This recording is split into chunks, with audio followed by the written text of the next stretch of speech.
Hey YouTube, this is Southern Prepper 1. It's all about infrastructure. The public infrastructure is falling apart around us, and you probably can just watch the news and you can see bridges are falling apart, roads are falling apart, water systems are falling apart. It's all falling apart because of lack of maintenance.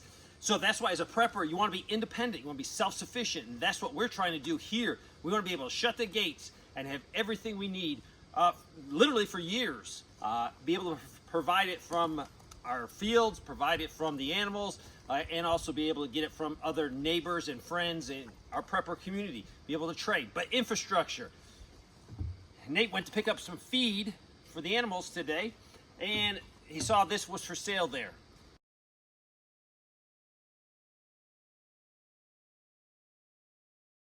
It is for a trailer, a V-nose angled trailer for horses. This is providing water for the horses. But Nate's building his camper out of a utility trailer, covered utility trailer. And so we thought that would work perfect for him. It was $100. They're a little bit more if you buy them new, but the problem is if you buy them new and you get them sent to you, man, it's like almost doubles the price on the shipping because it's expensive. So we got it home, cleaned it up. It came with plastic, and we changed it all out for the brass. So much better quality we put on there because we don't want this to leak. So first of all, this thing would fit behind a door. You might have a small house, a closet, you could put this in there. It only takes up this is about a little bit over 14 by 14 by 14. It is triangular. It also has vented cap, which is important. So when you're drawing water out of here, it won't lock up on you. So you could put this behind your door in your bedroom maybe, and you keep your bedroom door open all the time so it could hide it. Put it in the closet. This is 35 gallons. So yeah, you got less than 300 pounds. So be careful where you put it if you live in a house because there's a lot of weight in that small area. But most modern houses, this should have no problems sitting on your floor without damaging it. So I'm gonna show you installing it, not permanently. We're gonna set it in there. We haven't tried it in the camper yet, or in his camper utility trailer yet. I'll show you that. After we make sure it fits there, he's not ready to install this permanently at all. He's still working on it. So we're gonna take this and I'm gonna add this to my backup water system just to give us 35 more gallons of water ready to go. So let's load this up and carry it down there. So we put it down in the camper, soon to be camper. We messed around and tried to put it in different places. Do we put it here? Do we put it here? But he thinks maybe the bathroom here. Maybe it'll end up with the kitchen here. We don't know. We're moving things around. Right now we just set this portable toilet in there so he can sort of see how things are going to fit. But this would be the shower.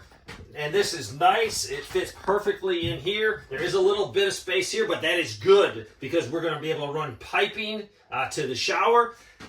Also, we're going to change out those fittings and we're going to put PEX on there, something permanently, so there won't be that type of, but there will be a shut off here. And we can build something here to be able to remove it so we can get at the tank, check the tank, and maybe fill the tank. But this is a work in progress.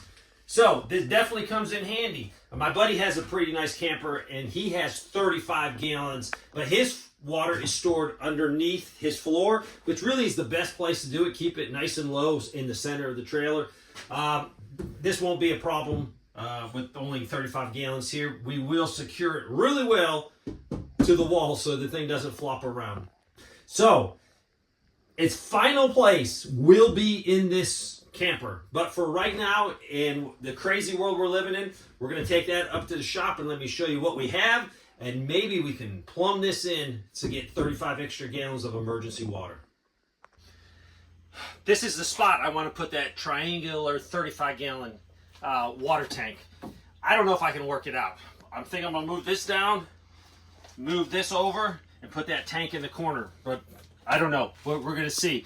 You do not have to be this elaborate. It could be simple 5-gallon cans, or it could just be filling up apple juice or juice bottles that you finished.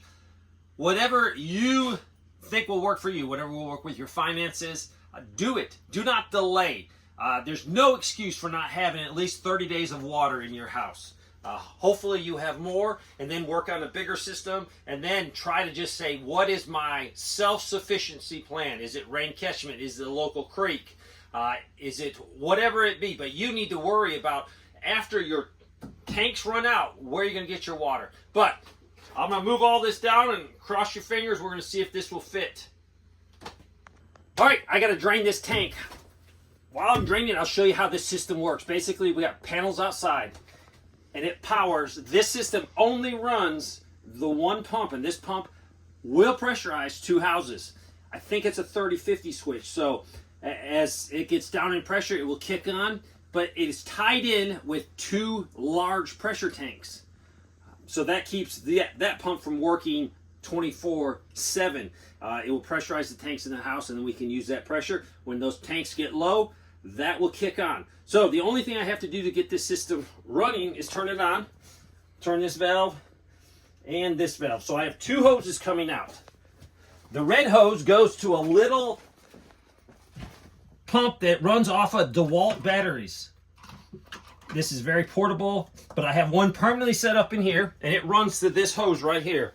Now, that pump does not have a pressure switch. So that is why this nozzle's on there, because it will stay on. I don't want to put a nozzle where you have to activate it, because when the pump comes on, the pump is running. So let's go ahead and turn on the pump that runs the house. I'm going to send the water not to the house. I'm going to send it outside. These hoses are those expandable ones. They're awesome. I have them in here for an emergency, in case I have a fire. So we're going to waste some water because I have to drain that tank totally, but it's a good time to waste it.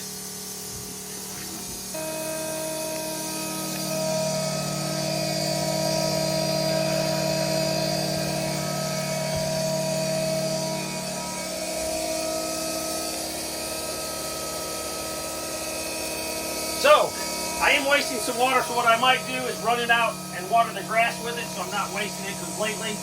But I'm going to drain that tank. You can see with both pumps running, it is starting to drain it. Now this one that runs the house, I have it shut off to the house. I can turn it off. As you heard, the pressure build up and it shut off the house pump. I turn it on. The reason it's kicking on and off is because it's not going to the house, so it's not using the pressure tanks in the house. This one, the only way for me to shut this off is to reach down there and turn the pump off. So, let me grab another hose and let's water some grass. All right, we drained most of the water out of this big tank so we could move it. And we did move it forward, and then we took this triangle one and put it in the back. I didn't like it as much, so I swapped it around, and this worked better. So, right now, we have these 2 tanks tied together with that red hose. Now we're going to switch that red hose out and put a white one, the food grade, the water safe one.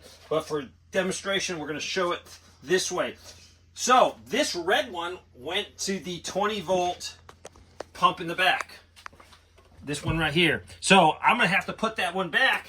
And then I can also tie it in here and tie these 2 together. So, how do we fill this tank? This is my well head right here. This is a simple pump. The pump is down in the well. Also, I have a 240 volt one that we use every day, and it works our every day. This is a simple pump, powered by 12 volt, powered by this big Vader battery. I'm going to give you a full review on that battery. I'm even going to tear it down. I'm going to have the help of Mr. Off-Grid. Without him, I would be struggling. So we're going to actually open that thing up, and I'm going to show you what it's made out of. So, 12 volts. Say your 12 volt system goes down for whatever reason. Simple pump. Has a handle. I will unbolt that in 30 seconds.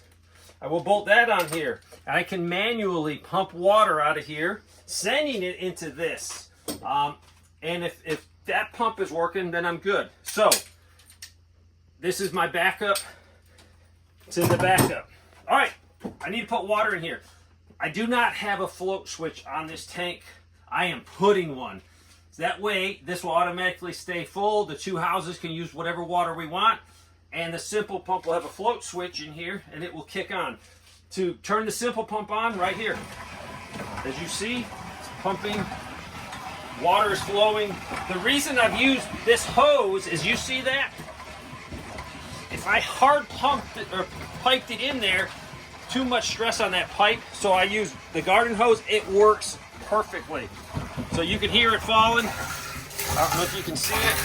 There you go.